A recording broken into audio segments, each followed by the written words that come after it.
meeting and a really important event. I'm proud to be joined by my colleagues, Ambassador Kamaya of Liberia and by Ambassador Penelope Beckles of Trinidad and Tobago, who are co-hosting with me this morning. Before we start, I just one housekeeping point to make is that we keep speakers, of course, on mute as the panelists give us some of their wisdom. And just to underline that at the end, we hope to have 30 or 40 minutes where we will open the floor, and depending on our capacity, we can take groups of questions. We'll ask you to be rather concrete and focused in helping us to develop our thoughts here, because we do want to have an outcome to this discussion this morning. And that sets what we're doing this morning apart from most of these kind of events that we've seen in recent weeks in these extraordinary circumstances. So extraordinary, of course, because of COVID, something that's impacting clearly our lives in every sphere, from our private to economic, social, political lives. But today is really, I think, about recognizing that there is enormous impact on education, and that impact has been particularly severe right across the globe. We know schools are shut in just about every country worldwide, and about 1.5 billion, a figure that's almost hard to comprehend, 1.5 billion students now we know have had their education disrupted in one manner or another. And that includes, we estimate, about 734 million girls.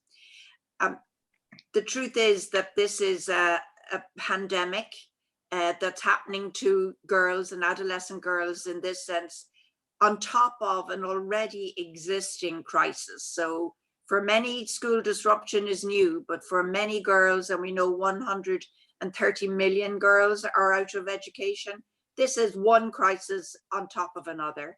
As we know, even for the girls who get to school, they're not always learning. And so what I'm trying to say in a rather roundabout way is that this COVID crisis is not a new reality for many girls.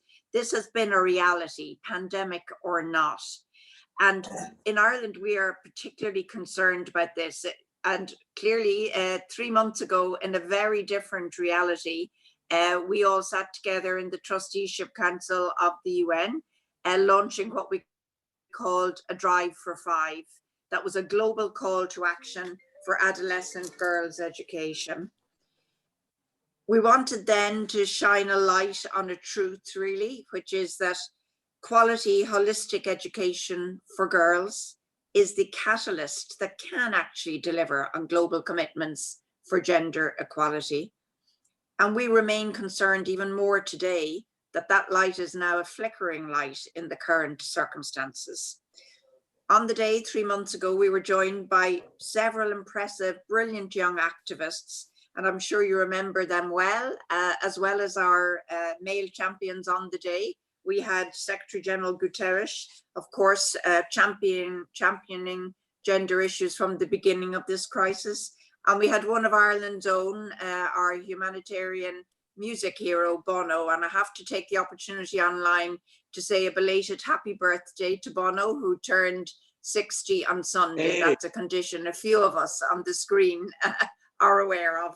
So, but that call to action that we made on that day, where we both had President Robinson, we also had Alice, we also had Phumzile with us, that call is more urgent today than ever. And we're so happy to welcome you back again, dear friends. We believed it was an urgent discussion in February.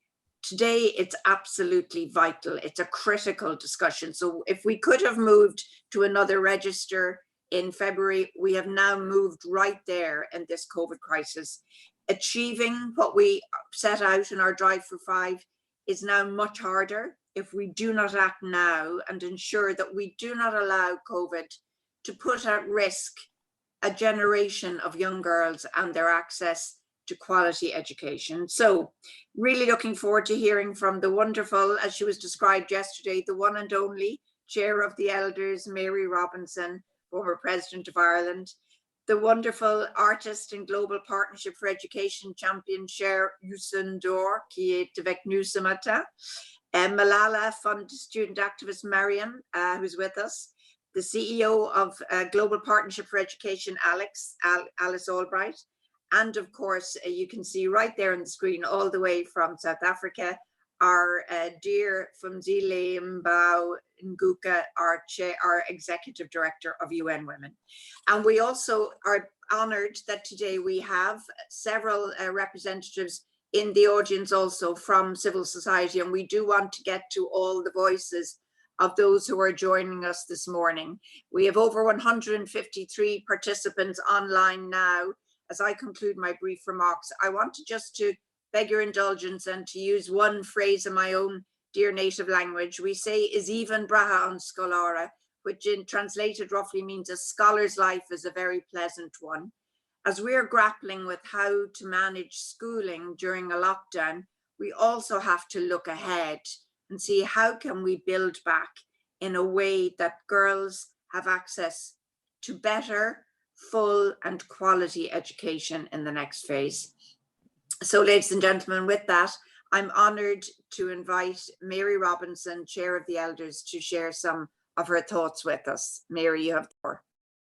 Thank you, Geraldine. And could I just begin by expressing great appreciation to Ireland, to Liberia, to Trinidad and Tobago for bringing us together on this vital subject of girls' education in the context of COVID-19.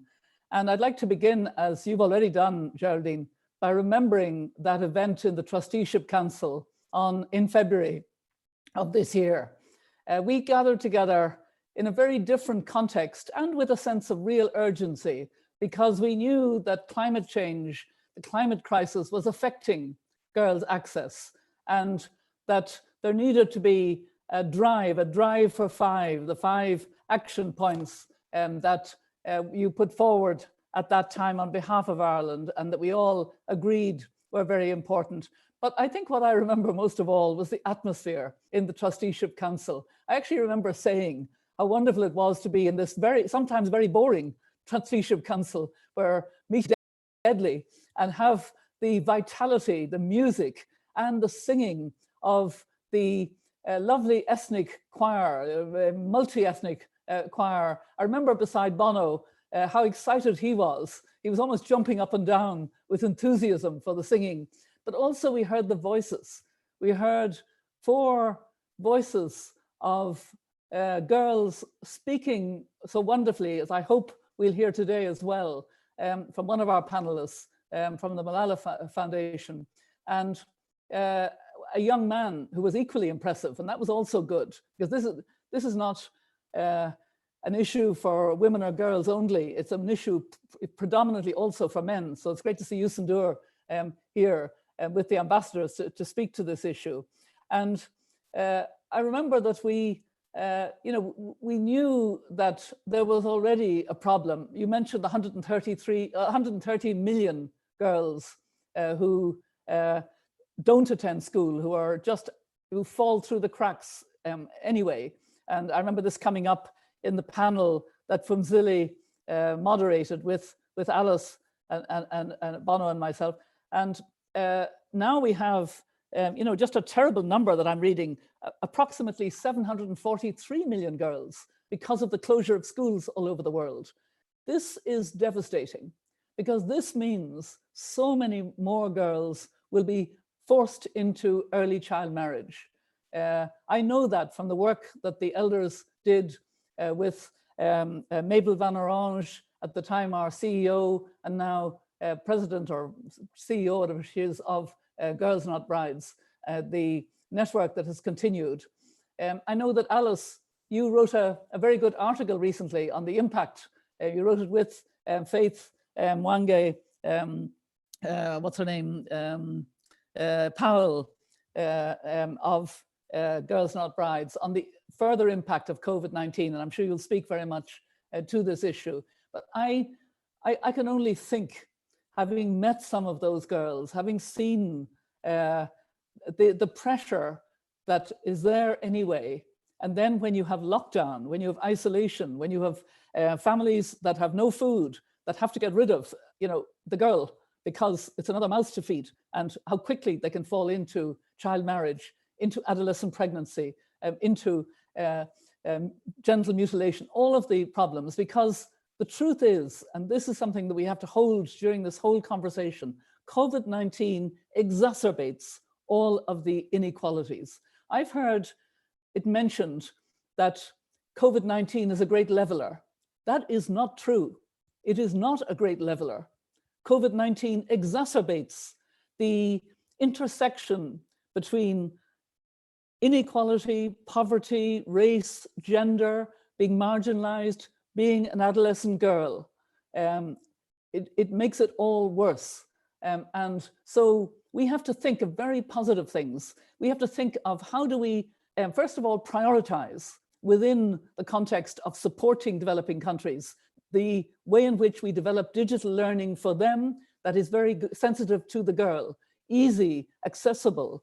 I'm not an expert on this, but I look to others. But that's what we need, very practical ideas about how we penetrate this awful darkness which has descended because of COVID-19 in closing schools. It's so different from closing schools in Ireland or in the United States or in parts of Europe, etc., where it's still uneven because some schools have better access to Zoom and all these means of distance learning. But children are coping, teachers are reaching out, all is possible. But we have a dark, dark place now where girls, even more girls, are being cut off. And we have to really think of very practical drive for 5 new solutions to address this problem and address it because of its urgency. Because if a girl becomes pregnant too early, she loses out, her baby will lose out, it probably will die at birth, or it'll be difficult to cope again because of the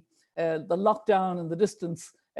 Becoming pregnant at the moment is more serious and more dangerous for many young women and particularly for adolescent girls. So all of this, as I said, let's just keep in our heads that COVID-19 has exacerbated all the problems we were talking about in February. They are so much worse, and we have to be so much more energized in addressing those problems. And I look forward very much to hearing some very practical solutions from the panel. Thank you, Geraldine.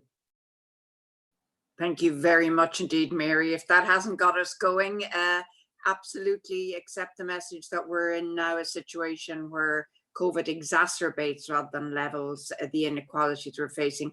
As we came into this phase, I see that we've been joined from the west of Ireland, from one of the most beautiful places in the world, by Ireland's Minister for Diaspora and International Development, Kieran Cannon. You're very welcome, Minister. It's great to see you, and we'll be hearing from you a little bit later in proceedings.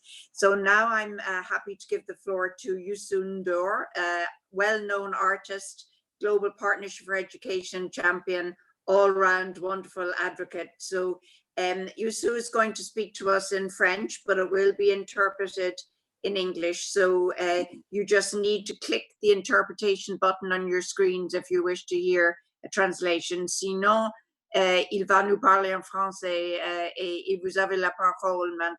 Oui. Merci beaucoup. Je voudrais d'abord, avant même de commencer mon discours, saluer mon ami Bono qui, pour son anniversaire, et lui chanter un petit bout. Besboudelou Simone, Besboudelou Simone, Besboudelou Simone, Besboudelou Simone.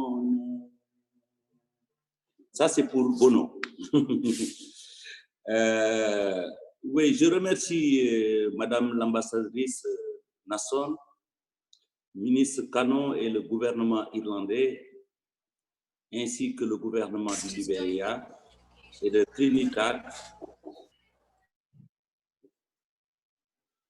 pour la conversation opportune de cette discussion. Bienvenue à vous tous qui nous rejoignez ici aujourd'hui, moment de notre vie qui ne peut être décrit que comme extraordinaire. J'espère que vos proches et vous-même allez bien et êtes en bonne santé. C'est un plaisir de faire partie de ce panel avec d'autres leaders et experts de renom, dont Marie Robinson, Phumzile, Mlambo et mon amie Alice O'Brien, je me réjouis de les entendre ainsi que d'autres membres. Monsieur l'ambassadeur et Mariam Adam Youssou, chers amis, en tant qu'Africain et fier de l'être et surtout père, j'ai pu constater par moi-même le pouvoir de l'éducation des filles et les inégalités qui existent en raison de la pauvreté, des normes et attentes culturelles, des conflits et des fragilités dans le monde. Nous avons constaté des améliorations au cours des 20 dernières années, mais trop lentement. Avec la crise du COVID-19, il aurait fallu encore 100 ans avant que les enfants des pays en développement n'atteignent le niveau d'éducation des pays développés. À quoi ressemble ce chiffre aujourd'hui? Le monde vivait une crise de l'apprentissage avant la pandémie. 260 millions d'enfants et de jeunes âges scolaires n'allaient pas à l'école. C'est pourquoi le sujet dont nous parlons aujourd'hui, pour mieux le reconstruire, me tient à cœur.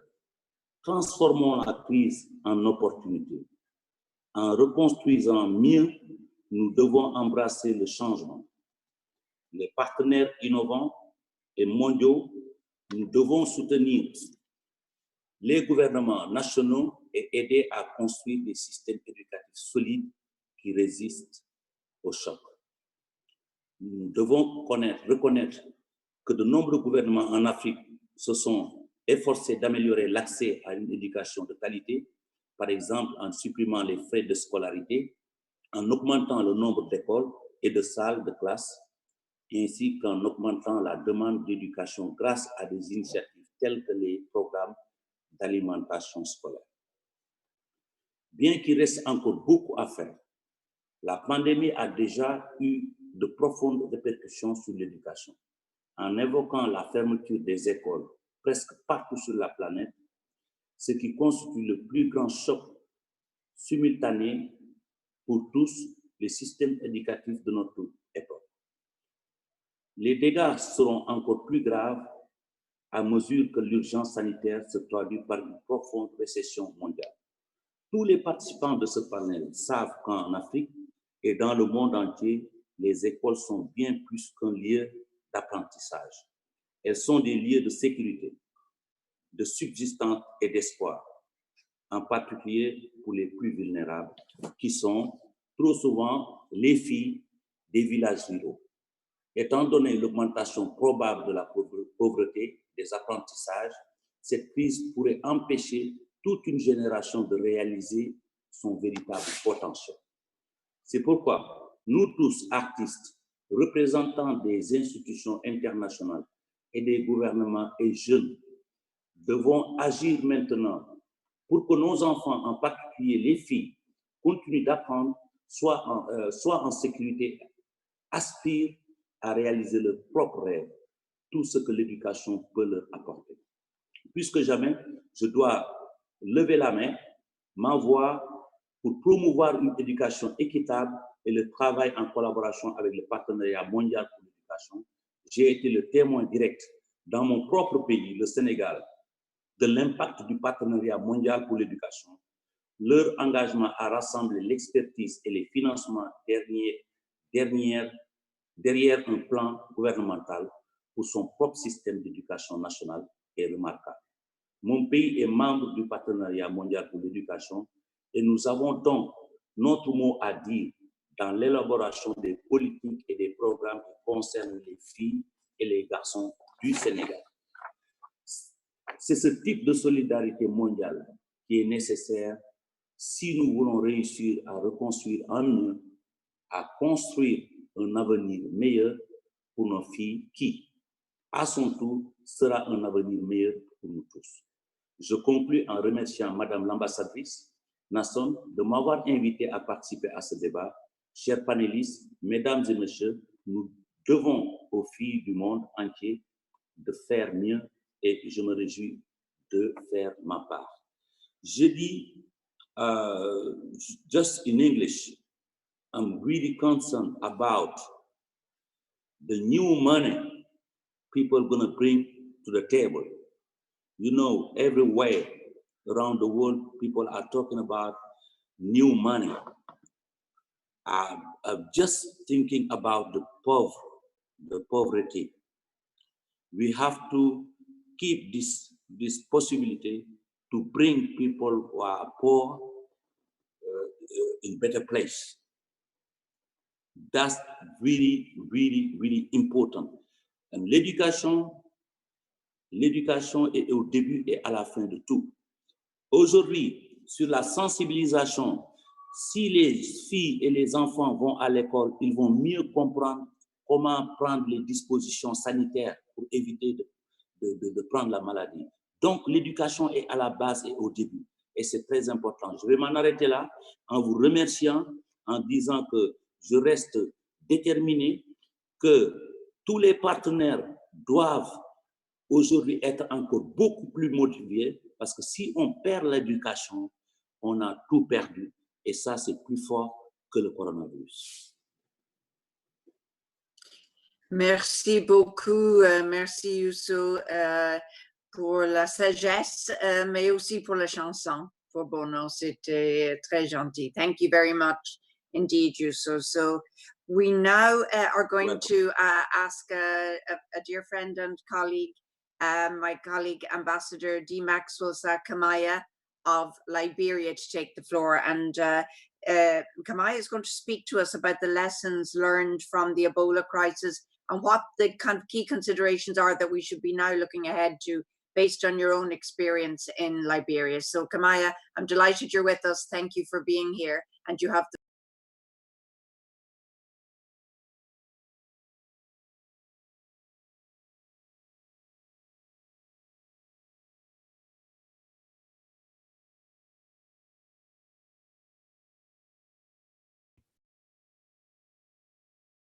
We're just wait. Go ahead, Kamaya. Are you hearing me? Yes, Kamaya, we hear you. Okay.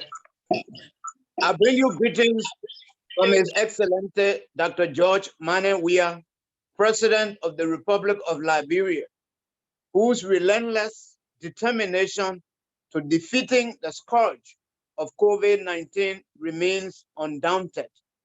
From reports, lives of girls are better today than 25 years ago, especially that between 1998 and 2018, the number of out-of-school girls worldwide dropped by 79 million.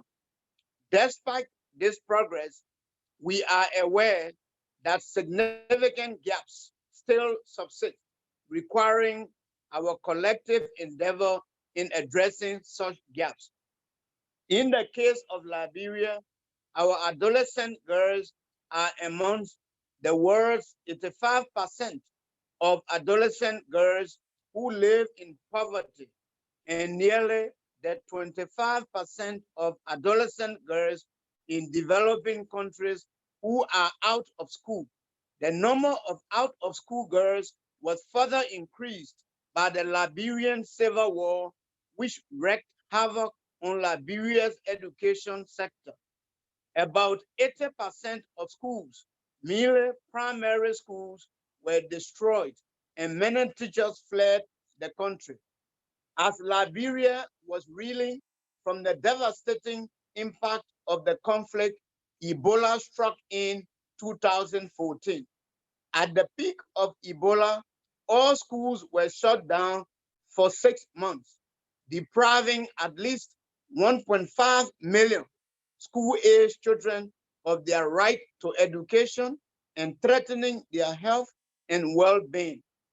During the implementation of the Liberia Adolescent Program, an intervention in view of mitigating the adverse effects of Ebola, we learned that 1 out of 2 girls and boys who enrolled in 6th grade will not continue on to 10th grade without intervention. Adolescent girls and boys transitioning to secondary school in Liberia is complex and embedded in interlinked issues, which are primarily cultural, infrastructure, limited number of schools, and financial. To be specific, these challenges stem from economic constraints, lack of access to transport, girls have to commute miles to school, overage enrollment, lack of parental and community support, and the continuation of the bush schools. Other factors are negative gender norms and harmful traditional practices, including child marriage, adolescent pregnancy, gender-based violence, and lack of society's value for girls' education.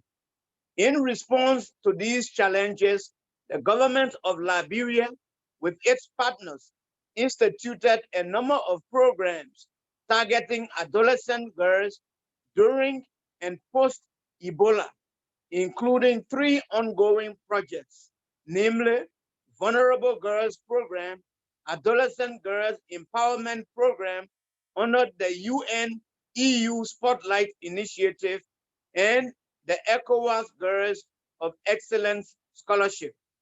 Others are the Girls Ebola Recovery Livelihood Support Project and the Economic Empowerment of Adolescent Girls and Young Women Project. Both have ended. With a focus on the well-being of vulnerable population in Liberia and pursuant to his unflinching practical commitment to the empowerment, growth, and development of the women and girls of Liberia, His Excellency President Weah, as Liberia's feminist-in-chief, has instituted a pillar dedicated to the welfare and protection of women and girls as an integral part of the government's response to COVID-19. And it is in this light that Liberia, under the astute leadership of His Excellency President Weah, is very pleased to serve as one of the 3 co-conveners today and welcomes the convening of this international event, Building Back Better Education for Girls After COVID-19, which underscores and solidifies His Excellency President Weah's intent regarding sustaining visibility, political support, and momentum for women and girls in the context of the global response to COVID-19. COVID-19 reminds of much Liberians have previously witnessed: the disruption in social life and economic activities, and the current devastating impact on the livelihood of households and the national economy, another shock to our existing fragile economy. Hence, it is likely the government of Liberia's post-COVID-19 recovery plan will place emphasis on the economy. The socio-economic consequences of COVID-19 will have a corresponding adverse impact on achievements relating to adolescent girls, including their education. As has been an important lesson learned, it is essential to stress the need for the local, national, and international partners and stakeholders to ensure that timely mitigating interventions are instituted and supported for building back better education for girls after COVID-19. The earlier policies are put in place and supported, the more effective the implementation. These policies and plans must endeavor to address challenges such as literacy, school retention, early and forced marriages, teenage pregnancies, sexual abuse and exploitation, violence, economic empowerment, livelihood, and other harmful cultural practices. These are critical areas which, when adequately addressed, will have transformational results and help in the alleviation of the cycle of poverty and ensure that the rights of adolescent girls are maintained and protected. Regarding the bush schools, the need to continue dialogue between and among government, relevant institutions, traditional leaders, communities, and civil society organizations in order to further raise awareness on the importance of the education of girls cannot be overly emphasized. Rural parents, especially mothers, are of the conviction that the bush schools prepare their daughters for marriage and to take on family values, including assisting in cultivating farmland and selling farm produce. As we encourage parents to consider sending their daughters to school, we should also contemplate means to incentivize parents to alleviate the barriers that hold back their daughters from school enrollment. Hence, it is also critical to ensure that the government of Liberia's multi-pronged initiatives towards adolescent girls, such as the Vulnerable Girls Program, which aims at retaining adolescent girls in primary and secondary schools with a target of enrolling 200 at-risk and vulnerable adolescent girls annually into private and public boarding schools, as well as day schools, and its economic empowerment program, which is intended to provide adolescent girls with livelihood, life skills training, and financial and small business management, should remain operational, financed, strengthened, and expanded to increase the number of girls and geographic area. In view of the spiraling effects of the crisis, particularly on the economies of developing countries, we renew our call for international cooperation, unity, solidarity, and commitment to fight COVID-19 and prevent developing countries from deeper economic downfall, which will have a reactionary cascading effect and the propensity to undermine efforts aimed at building back better education for girls after COVID-19. Finally, on behalf of His Excellency President Weah and the government and people of Liberia, we thank all our local, national, and international partners, including the United Nations system, for the assistance to Liberia aimed at ensuring the protection of the rights of adolescent girls and women and girls in general. We also thank Her Excellency Mary Robinson, Chair of the Elders, the Executive Director of UN Women, and other panelists for their excellent insights shared on this matter, as well as everyone who made it a priority to participate in this event. Warm thanks to my colleagues, the permanent representatives of Ireland and Trinidad and Tobago to the UN, who partnered with me in co-convening this event, building back better education for girls after COVID-19.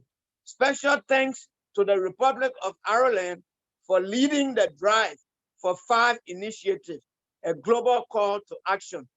Education for all girls is a must. It is a human right, neither an option nor a favor. We have a collective responsibility to act now. Let us together act. COVID-19 must not stop us, and absolutely nothing must stop us, as educating a girl is educating a nation, and educating a nation is educating the world. I thank you. Thank you very much indeed, Kamaya. Inspiring words.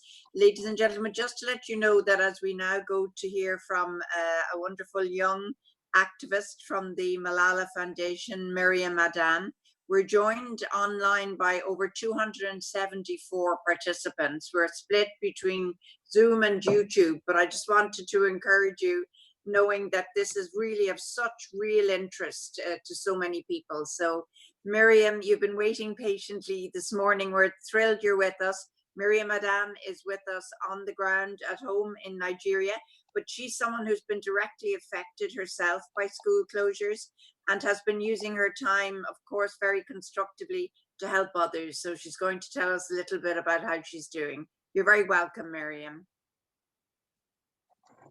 Thank you so much. Hello, everyone. It's an honor to be here. My name is Mariam Adam. I'm from Sokoto State. I live with my mom and my 5 siblings here in Abuja. And my mom has been the one encouraging me. She encourages me every day, go to school, read, pursue your dreams. And she's been the one, she's been my guide, and I've been doing well. I attend Kaduna State University. This is my first year, and due to coronavirus, we're all back home. They sent us back home. We're all home. We returned home, and there's this lockdown. I love my school. I like my school. I like the teachers. I made new friends. I hoped a lot this year. I thought I was going to make so many different things, but due to COVID-19 and the lockdown, everything has been shut down for us students, and we're not happy about that. My school has offered to give us online lectures, but I think it's a good idea, but it's actually also not a good idea because almost in about, let's say, in about 5 households, only 1 household have access to the internet. Somebody like me, I do not have access to the internet, and also even it will affect so many students, like the science and technology students. They won't be able to access laboratories for their practicals. So the government should please look into this, and they should please bring education to us even during this lockdown. I've been using my time to teach children in my community how to identify the alphabets and the numbers. It's actually been a good thing to me. It's been keeping me active. It's been making me happy. I feel I'm learning more from them than they are from me. And also I was a part of a leadership club in my school where I learned to gain confidence to be a leader, where I could use my voice for issues like this, issues like how I could stand up for girls, where we gain confidence, where they encourage us to be leaders. And due to COVID-19 pandemic and the closure of schools, so many girls are at home, and I think it will affect them because some girls come from abusive homes, especially those that come from abusive homes. It might lead them to early pregnancies, like early marriage, like my classmates. There are so many of my classmates now that I know are getting married due to poverty.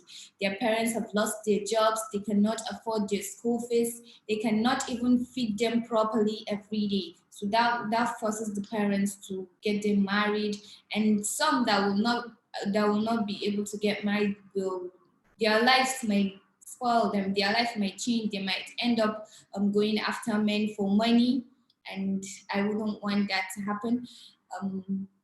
And also due to the closure of schools and the lockdown, so many girls are dropping out of school. So many girls are dropping out of school because their parents are weak, their parents don't have money, and their parents are losing their jobs. They don't have money to take them back to school.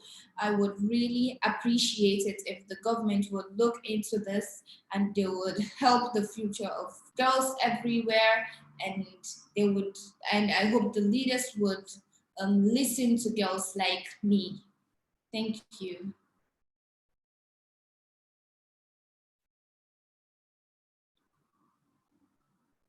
Thank you very much indeed, Miriam. I can guarantee you that that's what we're here to do, is to listen to girls like you.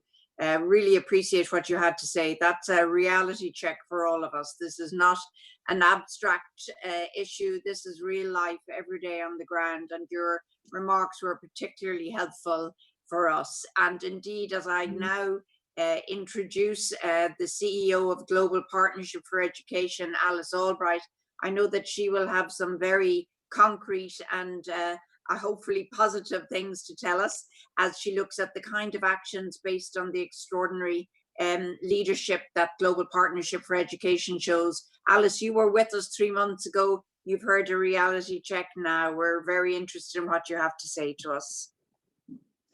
Well, thank you so much, Ambassador Nason, your team at the Irish Mission, also, of course, the governments of Liberia and Trinidad for convening this critical conversation. Indeed, I remember so fondly when we were together in New York, and it seems sadly like a century ago. Phumzile, it's wonderful to see you. We always enjoy working with you. Also, Minister Cannon, it's wonderful to see you there. You're down in the corner on my screen. It's wonderful to see you. And of course, Youssou, we're delighted to see you. Nous sommes ravis que vous soyez avec nous aujourd'hui. And you are, of course, one of our great champions at GPE. I'd like to, if I may, speak about 3 points today: equity, financing, and global solidarity. On the point of equity, so much has changed in the world since we met last to discuss girls' education, and it seems almost impossible to imagine our life pre-COVID.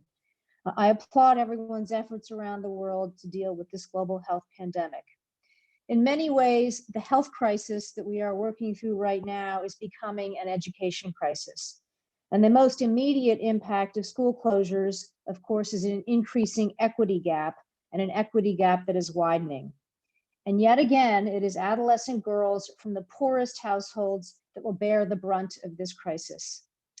As many of you have said, schools are much more than places of learning. They're often a lifeline, often a place where food is provided, protection, and friendship. But as we know, even before COVID hit, 130 million girls are not going to school. And many of those that are in school are not learning.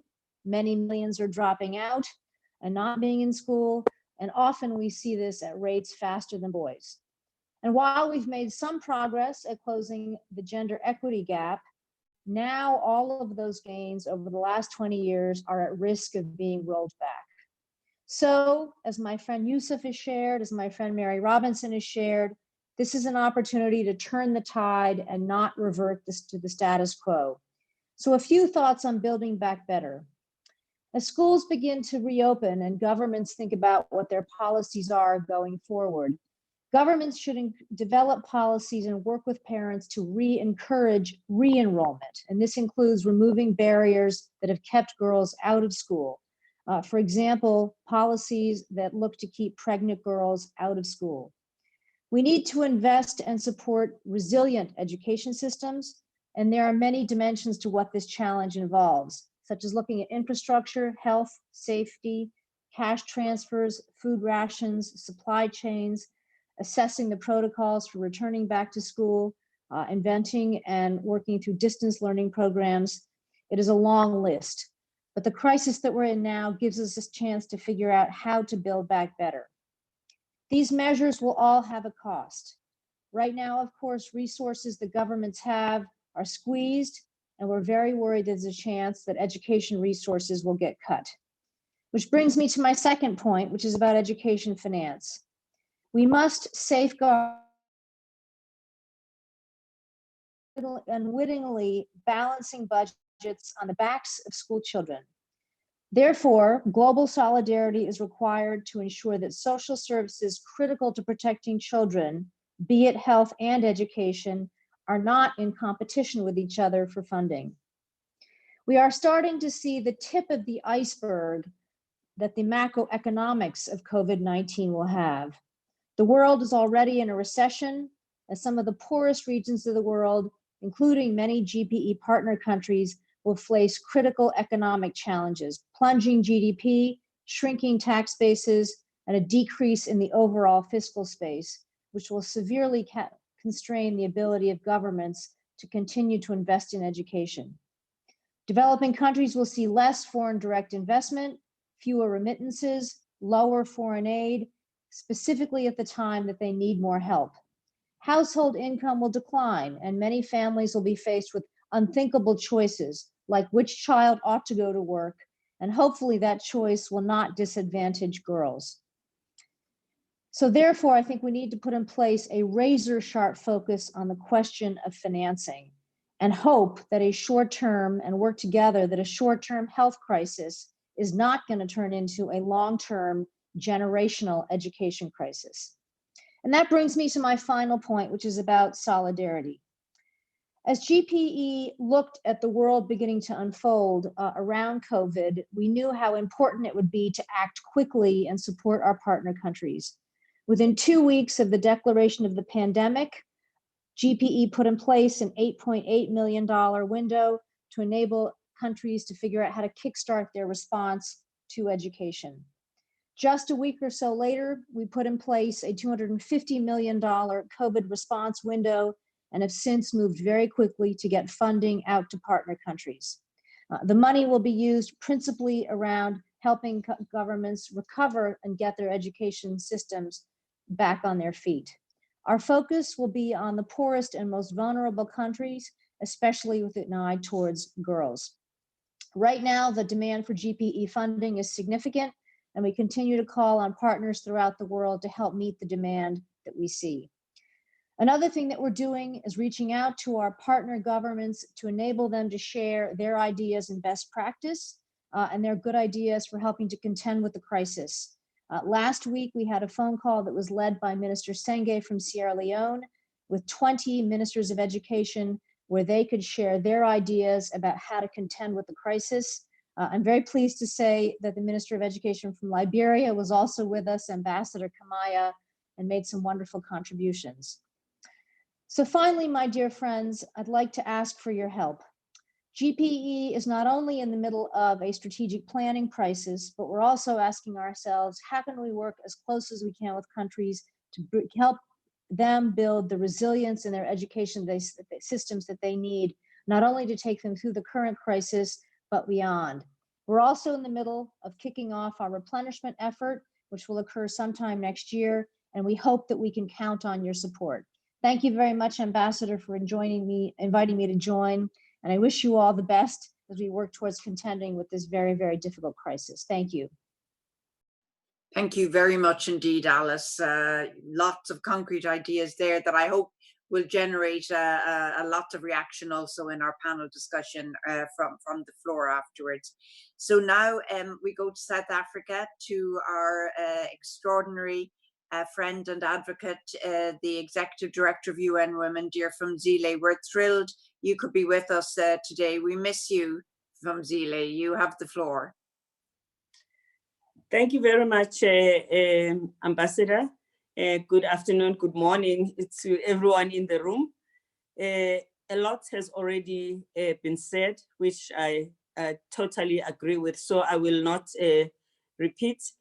Let me just start by saying that 2020 was a year we were all looking forward to as a big year for women and girls, where we would mark the 25 years of the Beijing Declaration, where we would look at the 20 years of implementing the Security Council Resolution 1325 on women, peace and security, and see how we could close the gaps, because on both those agreements, we have not achieved what we said ourselves to achieve.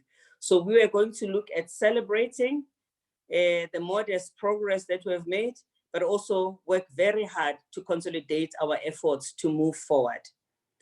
Right now, more than ever before, that consolidation of our efforts to move forward is needed. Generation equality, which was going to be our springboard for that work, has not been cancelled. It has been postponed to 2021. But between now and then, we are going to be working very hard to make sure that we address all the issues that we already addressed.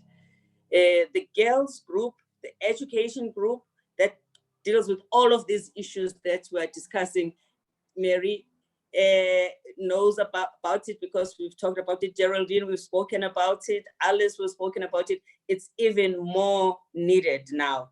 And I'm glad that we're having this time in order to keep ourselves keep our eyes on the ball, because this is something we have to crack. As our gains are being threatened by this pandemic, we have to do much more in order to make sure that we don't reel backwards. But this year is a big year for women and girls, because women this year saved humanity. They are the ones who are the majority of those who are shouldering the COVID-19 response, and they are paying the price, because many of the health workers who are dying in the front lines are actually women. 85% of them are nurses, of nurses are women. And today, of course, is their special day. So we celebrate nurses today.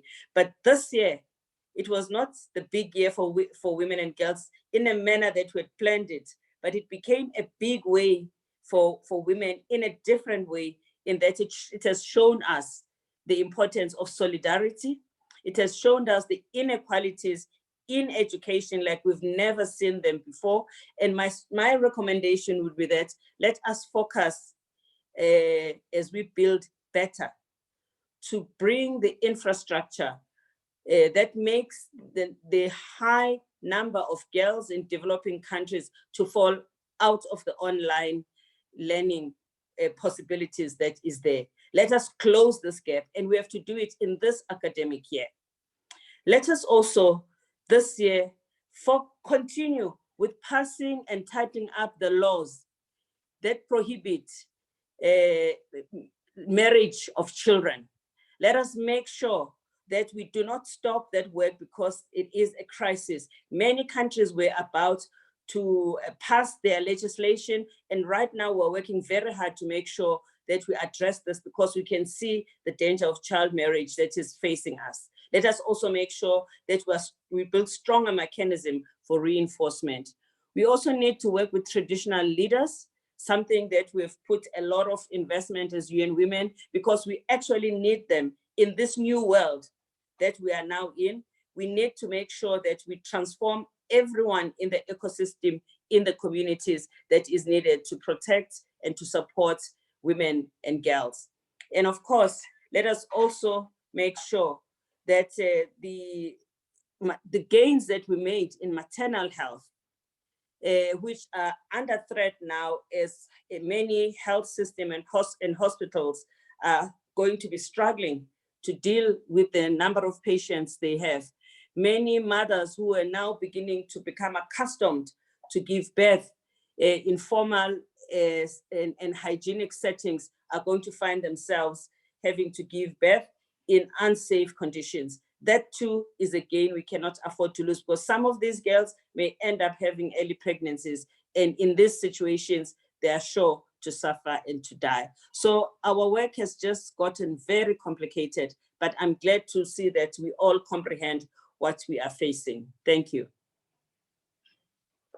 Thank you very much indeed, Phumzile. A real clarity and the scale of the challenge ahead. We're very appreciative that you took the time to be with us and for everything you do, Phumzile. Now we're moving into the phase where we will actually be able to open up discussion. It's going to be led off for us by our co-host, Penelope Beckles, my dear colleague from Trinidad and Tobago, who's the former president of the Executive Board of UN Women, and also currently vice president there, but a gender champion also, which of course is another reason for being thrilled she's with us. As Penelope takes the floor to speak, I'm watching the chat room. We have lots of you coming in requesting the floor, and after Penelope speaks, we will come back to offer the floor to colleagues in groups of 5 or 6 speakers each before we hear from Minister Cannon at the end. So dear Penelope, you're very welcome. It's great to see you on the screen. You have the floor. Great, thank you, Geraldine, and I'll try not to be too long because I see so many requests for the floor.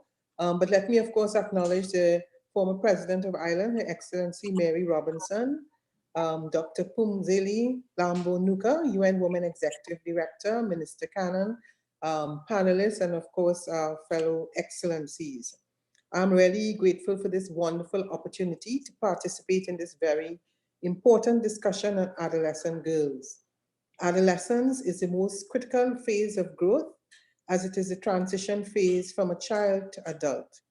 Therefore, ensuring that our girls receive a well-rounded education post-COVID-19 is of utmost importance, and this can make or break their future.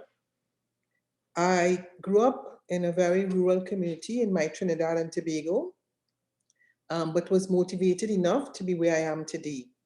As a result of my experience as an adolescent, it is my priority to reach out to girls and motivate them to believe that anything is possible despite the challenges they have faced or are currently facing. In this regard, I have committed to focusing on STEM and sports as my SMART objectives in the IGC, as I believe that education for our adolescent girls should not only be in the areas of languages, teaching, or nursing, but we should educate our young women to also excel in areas traditionally dominated by men, such as STEM and sports. As a former athlete, I can testify about the importance of sports in the development of girls' self-confidence and the development of your leadership qualities. In the context of COVID-19, it is clear that the inequalities experienced by our adolescent girls, specifically in the education sector, may have significantly increased due to the lack of access to technology, in addition to being forced to forfeit schooling in order to help take care of their families. There may be also a spike in early marriages, as parents see this as a solution to decreasing the burden of the household with less mouths to feed. This is indeed a very troubling and sad reality. Further, our adolescent girls may not be encouraged to stand for themselves with the fear and threat of being violated. It is therefore our duty as women leaders to commit to ensure that our adolescent girls' education is not forgotten and sacrificed post-COVID in the fight to build back our country's economy. We must continue to ensure their access to technology, as well as the development of action-oriented, as well as time-bound policies and programs aimed at protecting our girls. We also need to focus on data collection and statistical analysis of adolescent girls in each region and our country, since each culture is different. We also need to ask ourselves, how do we reach our grassroots? How do our institutions reach the grassroots? In this regard, it is utmost importance that multilateral institutions such as UN Women, UNICEF, and the initiatives such as the IGC play a leading role in ensuring that adolescent girls continue to be educated post-COVID-19 by working together to ensure cooperation at all levels and by engaging fully governments and civil society. We must be able to have a positive impact on our adolescent girls who are most affected by this pandemic, such as those living in extreme poverty, affected by climate change and natural disasters, and living in areas of armed conflict. We remain committed to ensuring that they be educated on all facets of life by equipping them with the necessary tools to do so, such as technology, access to healthcare, mental health counseling services, career guidance, food security, and nutrition. In the Caribbean, although 94% of girls receive an education, unlike the global trend, one of the most troubling areas of gender inequality is the gender-based violence. This includes our adolescent girls. Therefore, we must also focus on educating our girls in this regard. Finally, we must acknowledge that women are healthy and educated. Their families, when women are healthy and educated, their families, communities, and societies thrive. It is therefore in our interest to ensure that our adolescent girls have both the opportunity and the necessary tools to fulfill their highest potential. Thank you. Thank you very much indeed, Penny. Thank you very much for your wise and insightful presentation. We now have roughly a half an hour to go, ladies and gentlemen, and we have a growing list of speakers. We have over a dozen speakers looking for the floor. I'll read the first 6 initially, and if I could ask you all to be very focused and concrete in your interventions. The list is my colleague Martin from Denmark, my colleague Sheikh from Senegal, followed by Sofiane of Algeria, Susan of Kenya, Alejandro from Argentina, and Tom of the UK, and then we'll come to the second group of 6. So Martin, you have the floor. Well, thank you, Geraldine. Let me begin by thanking you, Penelope and Kemaya, for convening us. And in doing so, actually trying to put into very, very concrete terms what building back better also means. You know, what does it actually mean to recover better? I think it is crucially important that we get the discussion going and move beyond the slogans and start discussing the specifics of what it is we need to do. Also want to convey my thanks to Alice. Good to see you again. I think Alice, last time we met was in the beautiful city of Dakar, actually at the last replenishment conference for GP, where I was proud to represent Denmark and my Prime Minister with our commitment to GP. I'm confident that Denmark will continue this. Also to Phumzile, good to see you, Phumzile. We hope to have you back in New York soon. And then finally to Mary Robinson for sharing your wisdom and your insights. They're needed more than ever before, and it has become a personal daily highlight to participate in virtual meetings with you, Mary Robinson. But my most profound thanks to Mariam for carrying the torch, not only for yourself, but for all your fellow students. And of course to Minister Cannon for your wise words. I have quite simple message from us, and that is if youth education and gender equality was important before COVID-19, it is, if that is at all possible, even more important now. And there is perhaps no single one area where it is more important that we actually recover better, that we do the course correction that was needed already before COVID-19, because that is the only way that we will make sure the world recover as fast as it possibly can. And Denmark is with you all the way. I'll stop there, Geraldine. Thank you so much. Thanks very much indeed, Martin. So the next speaker is our dear friend Sheikh from Senegal, the ambassador of Senegal. You have the floor, Sheikh. Okay, can you hear me?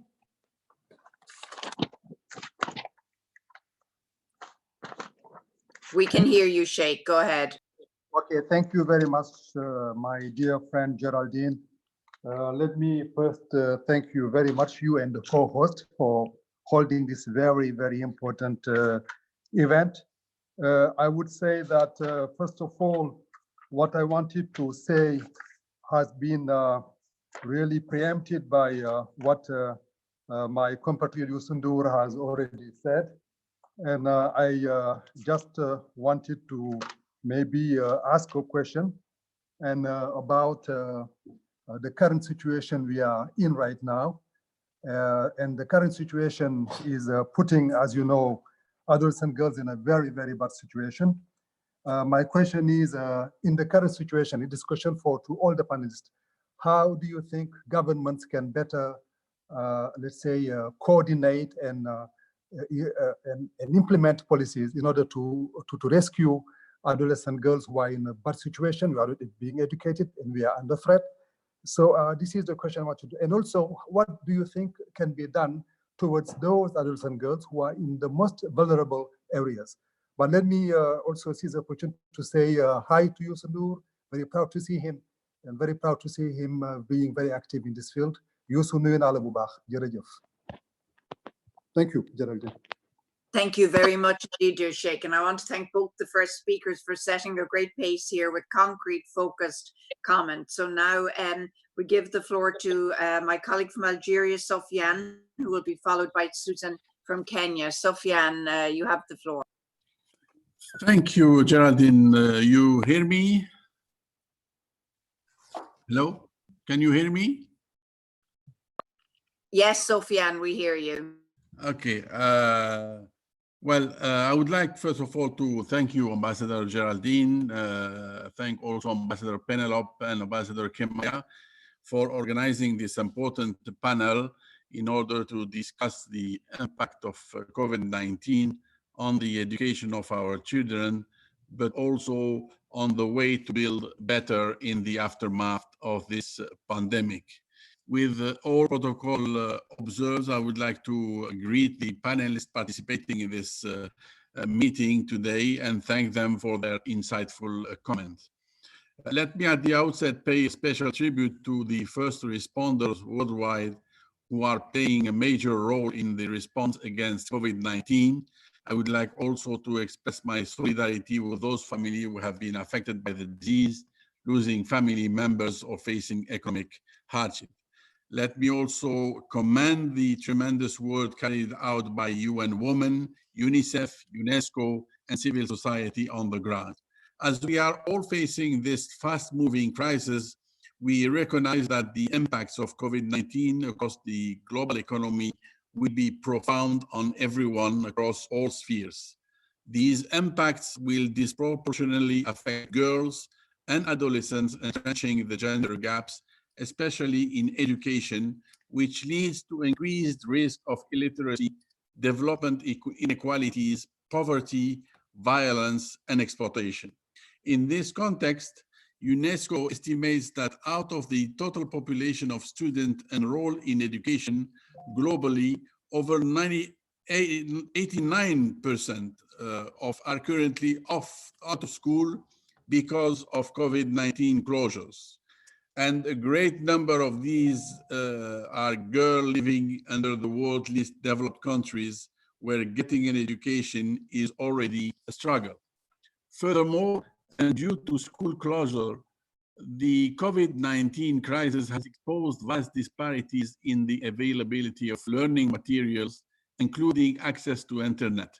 Even though much focus has turned to online learning platforms during the pandemic, many public schools, especially in developing countries, are not set up to use them or do not have the technology and equipment to provide online teaching.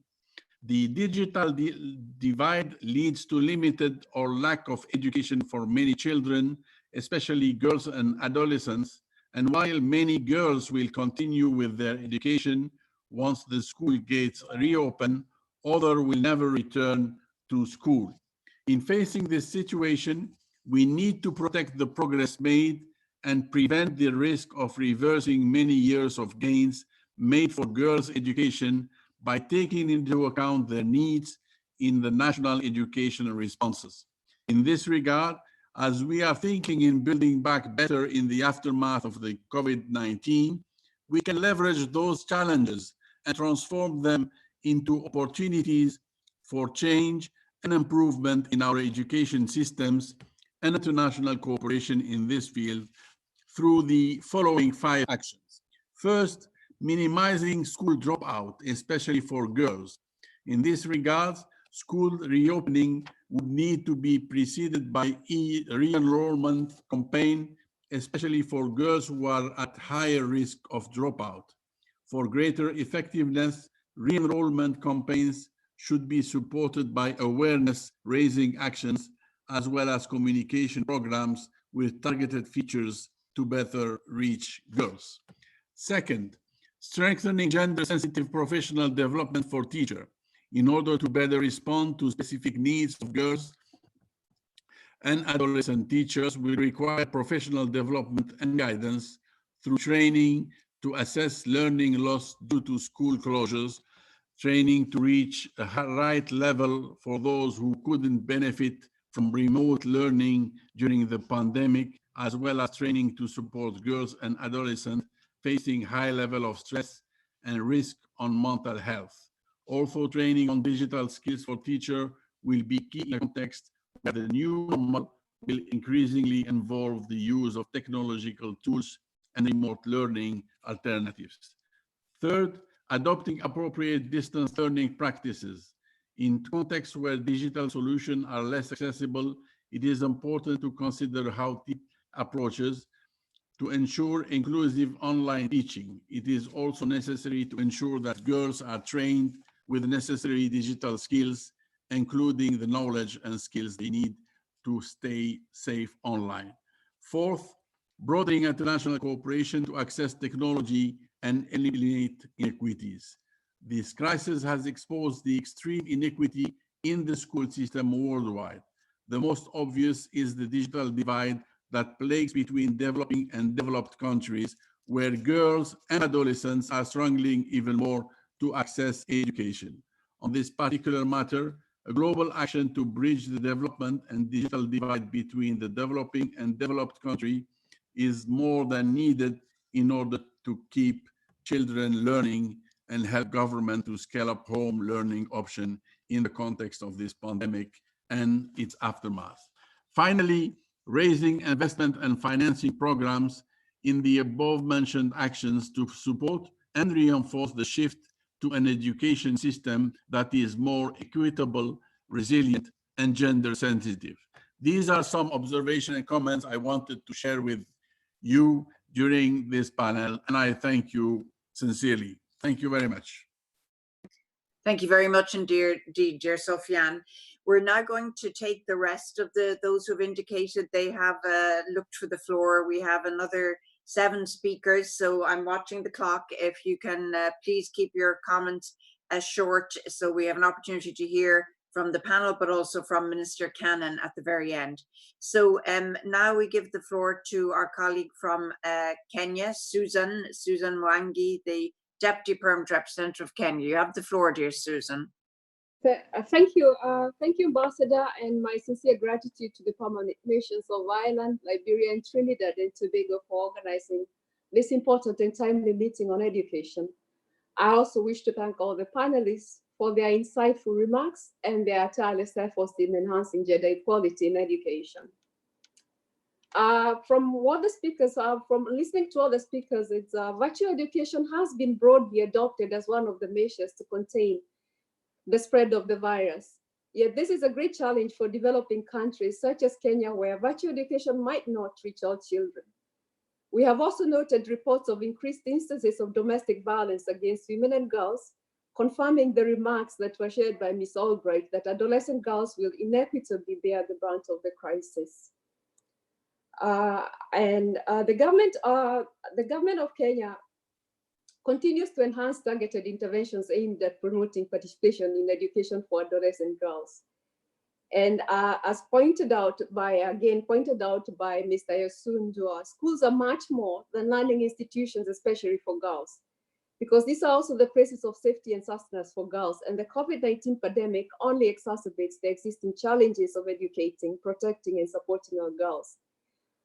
What COVID-19 has taught us is that international cooperation and global solidarities are imperative in coming up with measures and resources to help developing countries cope with the evolving challenges and build better preparedness for the future.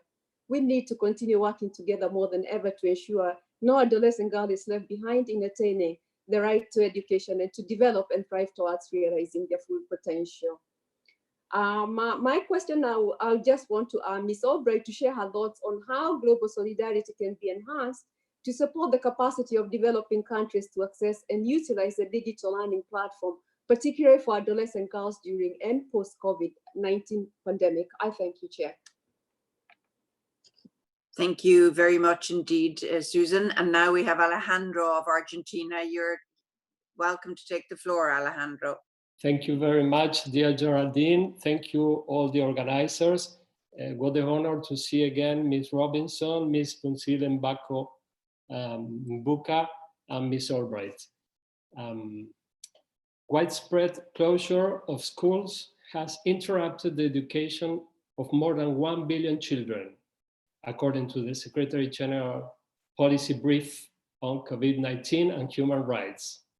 Therefore, it is essential to address policies on the impact of school closures, physical distancing, and containment strategies on girls, adolescents, and young women, as they may be expected to take unpaid care duties, limiting their access to remote learning programs, as well as take into account that they might be more exposed to sexual and gender-based violence due to confinement measures.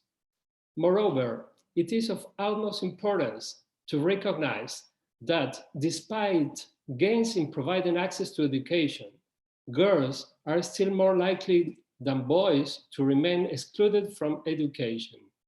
Among the gender-based specific barriers to girls' equal enjoyment of their right to education are the feminization of poverty, child labor undertaken by girls, child early and forced marriage, all forms of gender-based violence, and disproportionate share of unpaid care, and domestic work performed by girls, and gender stereotypes and negative social norms that lead families and communities to take place less values on the education of girls.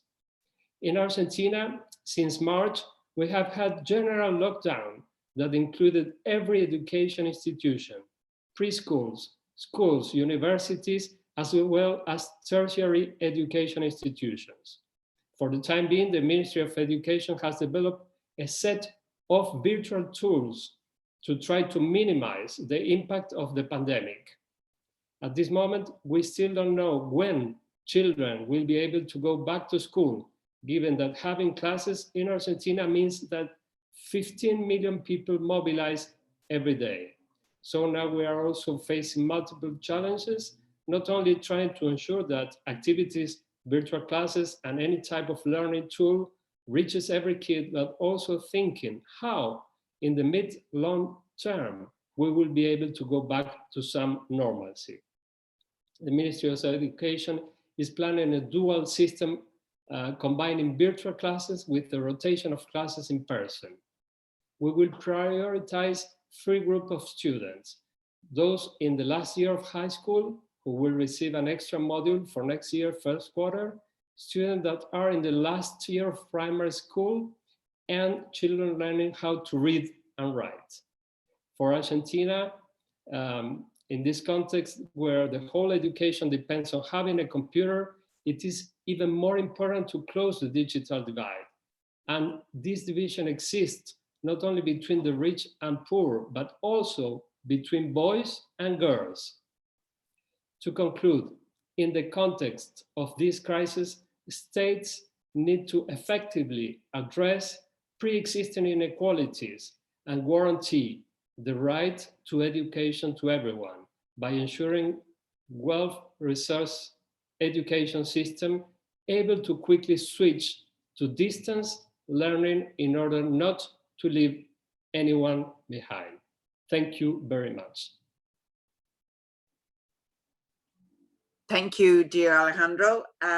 We now have about 20 minutes, even stretching it slightly left, and we still have 6 speakers. So I'm going to take a leap and say that we will go to each speaker. Please keep your remarks as brief as you possibly can. We won't take another tour around the panel again. We are producing an outcome document from this discussion. And what I would like to do as host today with my colleagues from Liberia and Trinidad and Tobago is to go back and speak to each panelist and see if we can incorporate reactions into the outcome document. We will therefore, once we've had these speakers, come to Minister Cannon and then wrap up. So, ladies and gentlemen, the order of speakers now is Tom of the UK, our colleague from Egypt, then Maria of Spain, Odinga from Norway, followed by Takeshi of Japan, Plan International, where Lila will speak to us, followed by the last speaker of the mission of the United Arab Emirates today. And then Minister Cannon, we will come to hear some closing remarks from you. So Tom, you have the floor, if we can really encourage everyone to be brief.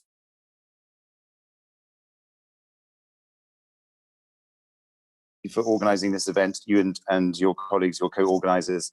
I also remember very fondly the event in the Trusteeship Council, and particularly the very moving musical performance at the end. It was wonderful.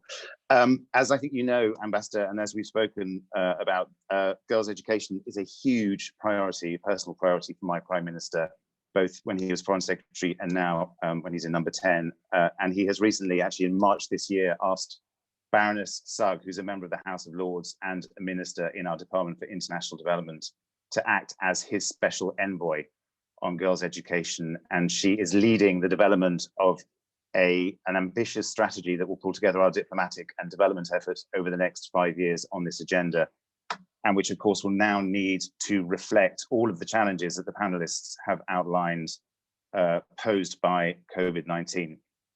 And that of course is on top of the significant funding that we put into this issue, whether it's through the UK's own Girls' Education Challenge Fund or the Global Partnership for Education or the International Finance Facility.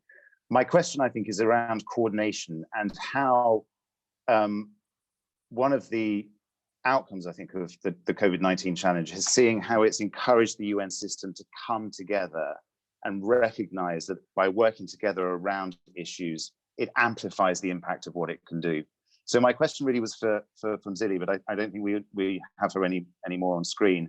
It was essentially about how can we ensure that the UN system, whether that's UN Women or UNESCO or UNICEF, is working together around this agenda.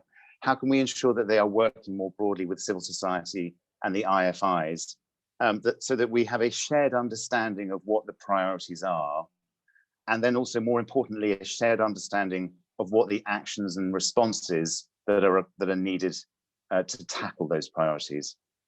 So there you go. Thank you very much. Thank you, Tom. And now we go to our colleague from Egypt.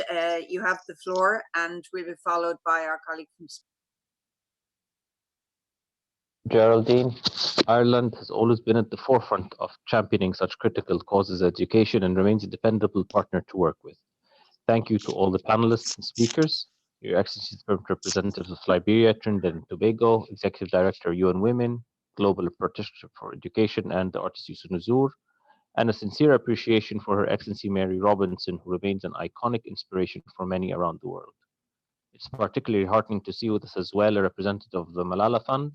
Mariam, your words do justice to that young girl whose fund is named after.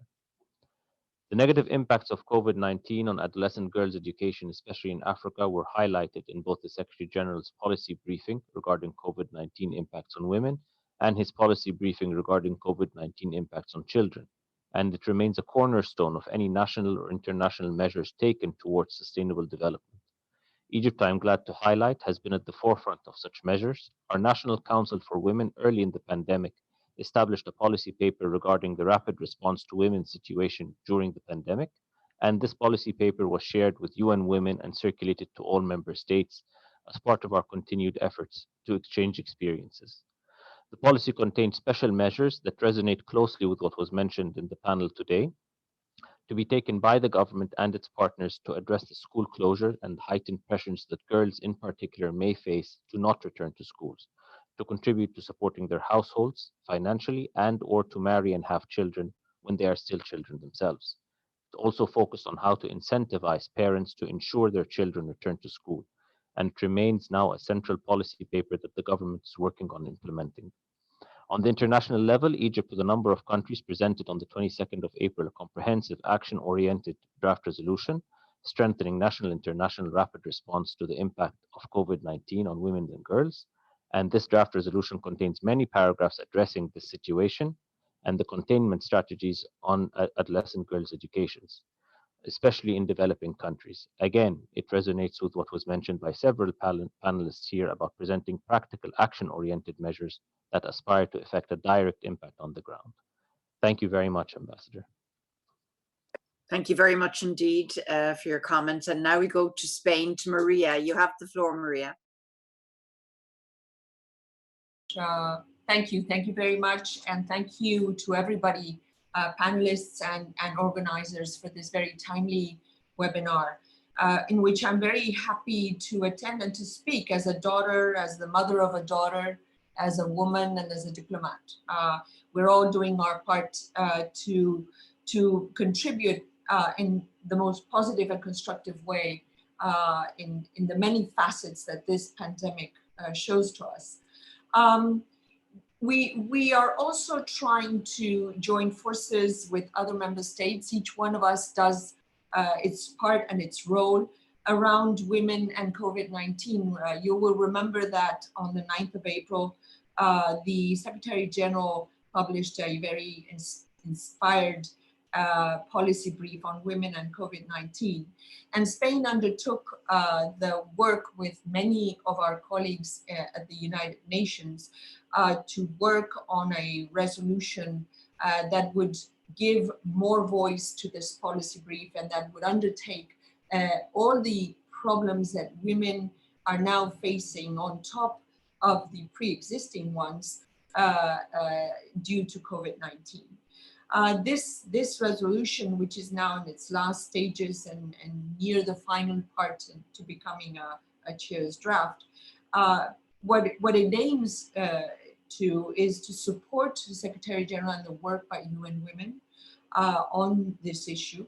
It also addresses pre-existing problems that COVID-19 has now widened and deepened and enhanced. It is action-oriented because we want to inspire governments and as well as other stakeholders who are listening today when they are confronted by the need to build back better. And it is a resolution that reflects in its operative paragraph, and this was the information that I wanted to share with you, the OP8, that reflects the problem that we have talked about today. In this operative paragraph 8, it underlines the importance of the right of education for girls during times of crisis, such as the one we are undergoing today. It also acknowledges that adolescent girls are at particular risk of dropping out from school and from their studies and not returning to those schools after the crisis is over. And it calls upon member states to ensure that girls are supported to return to school in the future once it is deemed safe to do so. But we're still working on the resolution and on building up this paragraph. And this was so important. This is why it was so important for me to be here and to listen to all of you and to listen to your proposals, dear panelists, and I have done so. So we will continue working in that direction.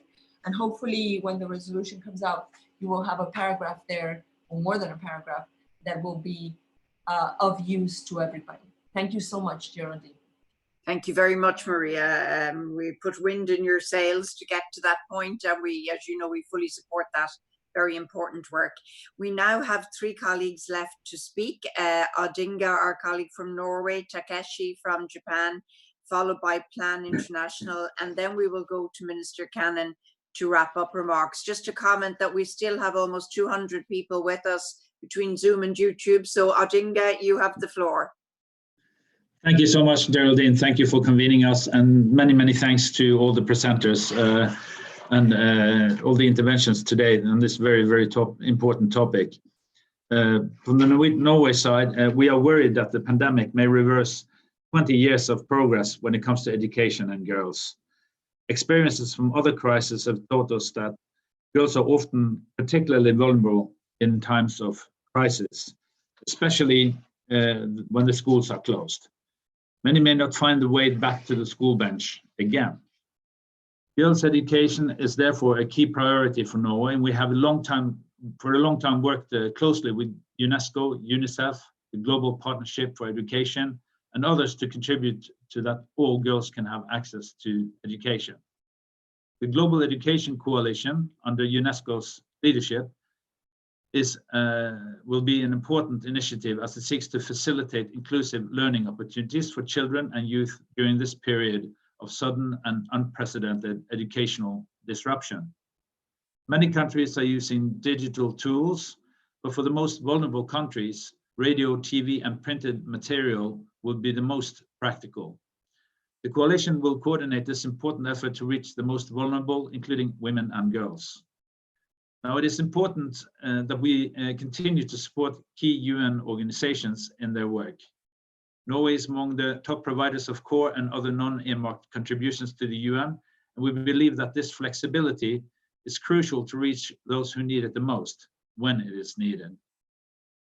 We are also pleased that the Secretary General's COVID-19 response and recovery fund that Norway proposed is now a reality.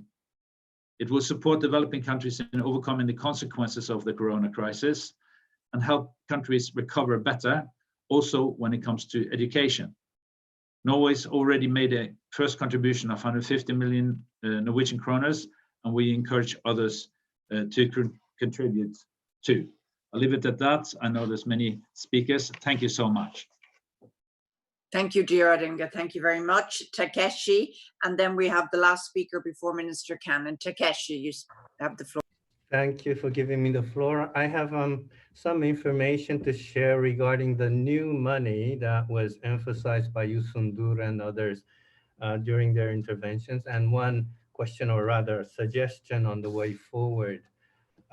Information to share is that in end of April, Japan decided to contribute 4.5 million US dollars to UN Women for their projects to cope with, specifically with COVID-19 in different parts, regions, developing regions in the world. Also, we have contributed in March about 830,000 US dollars to GPE. Thank you, Ms. Albright, for sending a very kind letter to my minister last week. Thirdly, 2 years ago, during the 2018 Charlevoix G7 summit, Japan made a commitment to contribute 200 million US dollars over the 3 coming years for girls' education and capacity building. And we're continuing to work to fulfill our commitment. These are all new money. So that's the information I wanted to share. One suggestion, under the current COVID situation, which is a serious and wide-ranging human security crisis, different organizations and agencies and entities are all trying to highlight the impact of the COVID-19 on the group of vulnerable people under their respective mandate, like aged people, people with disabilities, youth, children, refugees, etc., etc. And also different organizations are trying to highlight themes under their mandate, health, education, human rights, economic downturn, etc. It would be very useful if for our agenda, which is education for adolescent girls, if those who work on the ground could share more concrete symbolic examples like the ones that were explained by Ms. Mariam Adam, or something like domestic violence caused by COVID. So that those examples could show specific vulnerabilities of girls under COVID circumstances compared to, for example, boys, not in general terms, but in specifically under COVID and post-COVID context. Thank you very much.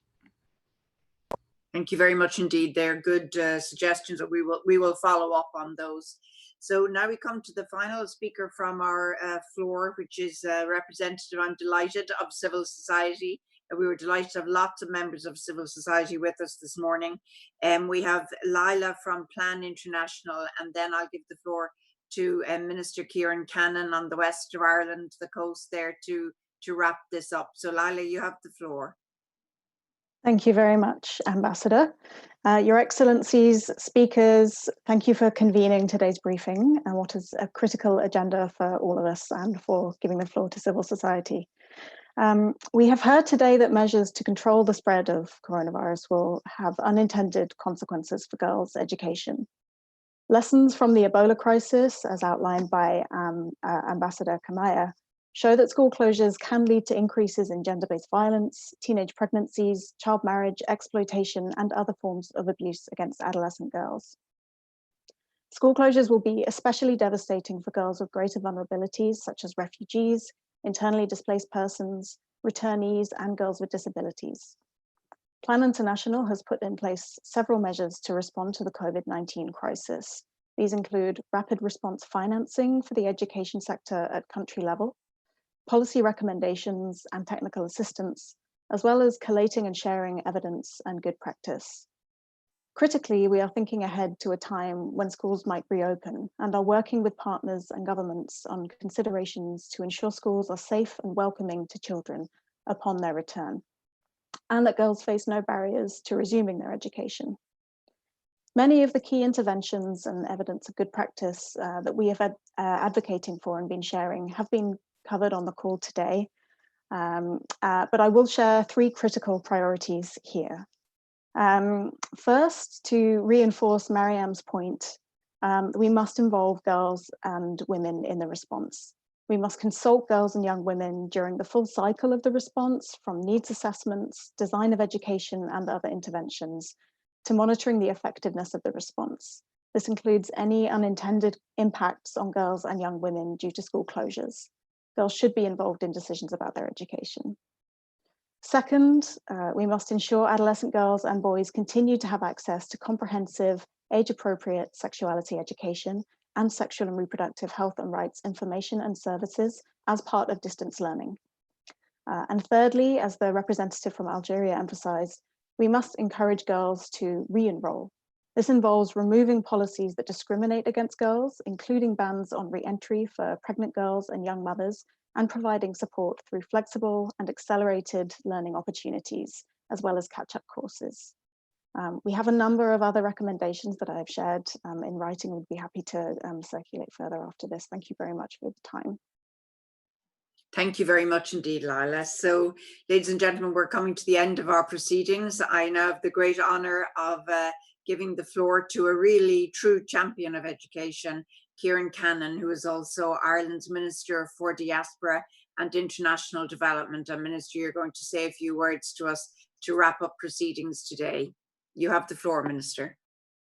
Yes, Geraldine, and thank you all for joining us this afternoon for what has been a very fruitful and indeed very inspiring discussion. Joining you here from the west of Ireland, and it's wonderful to see so many participants from all over the world, and I suppose making us perhaps think about the potential of technology to bring us together more often in a more powerful way than we perhaps have been doing in the past. I want to thank each contributor for their very, very rich involvement in the discussion and for championing the cause of girls' education. My life's journey from being raised in a small rural community similar to Penelope to becoming a minister in education has given me a very deep appreciation of the power of education in unlocking the potential of individuals and the potential of societies. I was part of the first generation to benefit from universal access to free second-level education in Ireland, and an extraordinary transformation has happened in the last 50 years. My son and his friends collectively now have the highest level of third-level attainment in the whole of Europe. So as we in Ireland educated ourselves, our country was transformed economically, transformed socially. Ireland today is simply a much better place to be a woman than the Ireland of my childhood.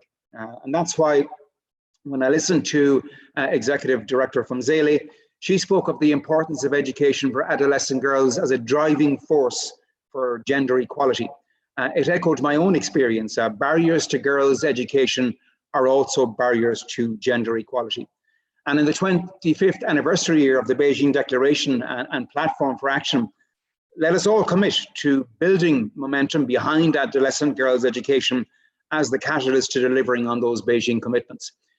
Earlier this year, Ireland, along with our valued partners, the Global Partnership for Education, UN Women, the Malala Fund, and the One Foundation, we launched the call for action for the education of adolescent girls, the Drive for 5. And just 3 months on, that call to action is, one could seriously argue, more urgent today than it ever has been before. And we've heard today evidence from previous public health outbreaks showing that school closures exacerbate existing inequalities, including gender inequalities within education. And this is even more so in low-income settings. And the consequences of COVID-19 for marginalized adolescent girls, they're going to last long beyond these temporary school closures. So we need to tackle barriers to girls' education. That requires all of us to be powerful advocates for change and for new ways of working. But not just advocates, we need to work effectively together to strengthen and equip systemic responses if we are going to achieve that gender equality in and through education. So today's clear commitments and recommendations based on lessons learned and past experience of what works offer important solutions to the unique challenges facing education for adolescent girls worldwide right now. And I want to thank you all again for sharing your insights and your wisdom and your experience. And some of the key messages today we have heard today include the need to ensure continuity of education, to ensure that adolescent girls continue in education. We can design, we can deliver gender-sensitive distance education approaches which respond to their needs and to their circumstances, including the particular challenges faced by vulnerable girls. This will involve technology, but it would also involve communities. We must work with girls, women, families, schools and communities to build cultures of education within those communities and to maintain the essential services associated with school, including, for example, school feeding, sanitary supplies, and the crucial psychological support. And maintaining supportive social networks for vulnerable girls and integrating life skills and social and emotional learning into that new distance learning provision is absolutely critical. In terms of returning to school, we need deliberate, we need targeted actions to make sure that the most marginalized girls do return to school after COVID-19.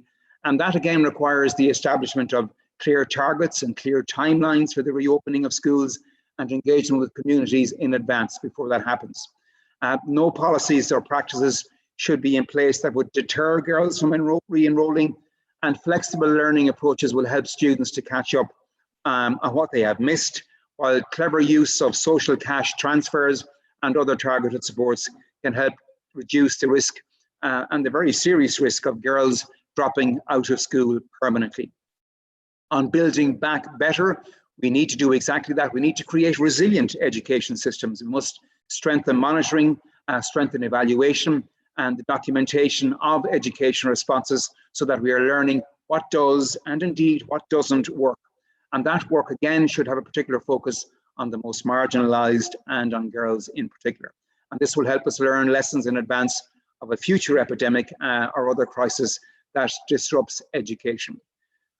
We should also look at how we can leverage the education responses to the virus to build more inclusive and equitable education systems. For example, how might we use distance education tools to enable more flexible access to education and learning for those who are permanently out of school? I think that's a very, very valuable lesson to be learned from the current crisis.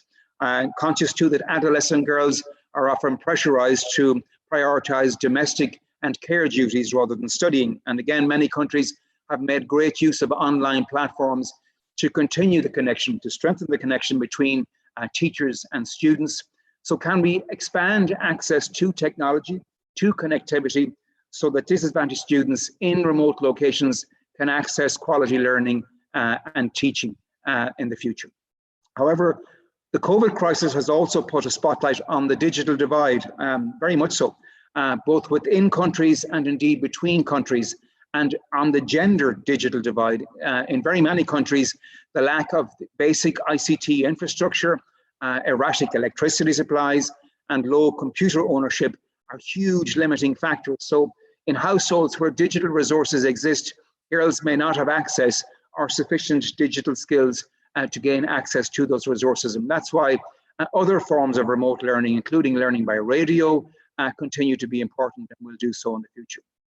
And as we build for the future, we need to address that digital divide. We need to increase access to digital resources for all children and increase digital literacy.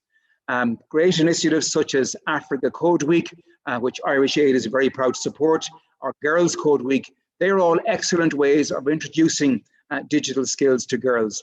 And these need to be backed up by a scaling up of gender responsive ICT and STEM education in national curricula, and ways must be found to support teachers, because these are the people who can drive this change to take the lead in this innovation. We need to ensure that the voices of adolescent girls are heard at every step of the path to building back education.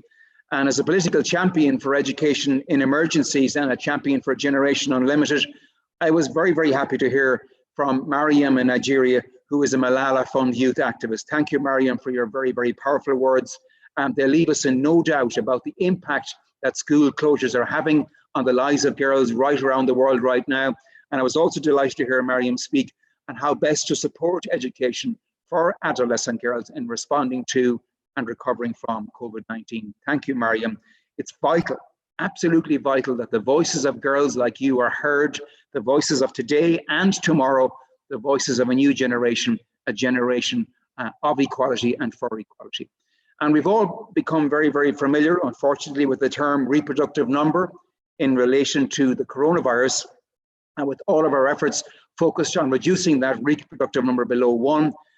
But girls' education also has a reproductive number, but one that is much more positive, because every girl who receives that quality education and is given the opportunity to reach her full potential has a positive impact on the lives of so many more people.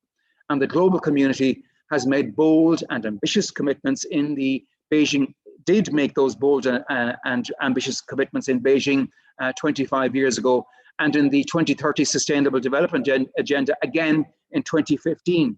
So girls' education is the catalyst that can deliver on so many of those global commitments, and particularly for advancing gender equality and women's empowerment, building peace and security, and ultimately achieving the Sustainable Development Goals. So in the midst of this global crisis, this global pandemic, and indeed because of it, we need to continue the call to action for the education of adolescent girls. Again, once again, thank you, Geraldine, for organizing this very stimulating and very inspiring conversation. I wish you all, those of you who have been watching in today, every good health and happiness. Keep safe, keep strong, and keep hopeful. Thank you. Minister, thank you so much indeed. That was really a perfect wrap up to what has been an inspirational morning.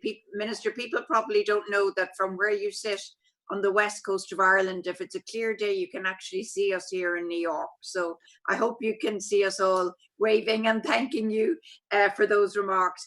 Ladies and gentlemen, I'm not going to thank everyone individually. We've had an extraordinary moment this morning. Thank you so much indeed. We've been in 8 locations online across 3 continents, and we've had just absolutely one speaker after the next, lifting us up to be absolutely convinced of the virtue of staying focused and shining a light on this extraordinary challenge for girls and education. You can be sure that as the Irish team here in New York work with Liberia, Trinidad and Tobago going forward with our civil society partners, you'll hear more from us. This is a job that is just beginning. Thank you again, Minister, for taking the time. Thank you, President Robinson, Phumzile in South Africa, Alice in Washington, all our friends, Mariam in Nigeria and Youssou in Senegal. We really appreciate you all joining us, and I wish you a safe and healthy rest of today. Thank you very much indeed. Thank you, Ambassador. Thank you. Take care, everybody. Excellent, Geraldine. Glad you all enjoyed it. Thank you very much. It was great. Thank you all for contributing. I really am very grateful indeed. Welcome. Thank you. Mary, thank you very much on the other side of that little island.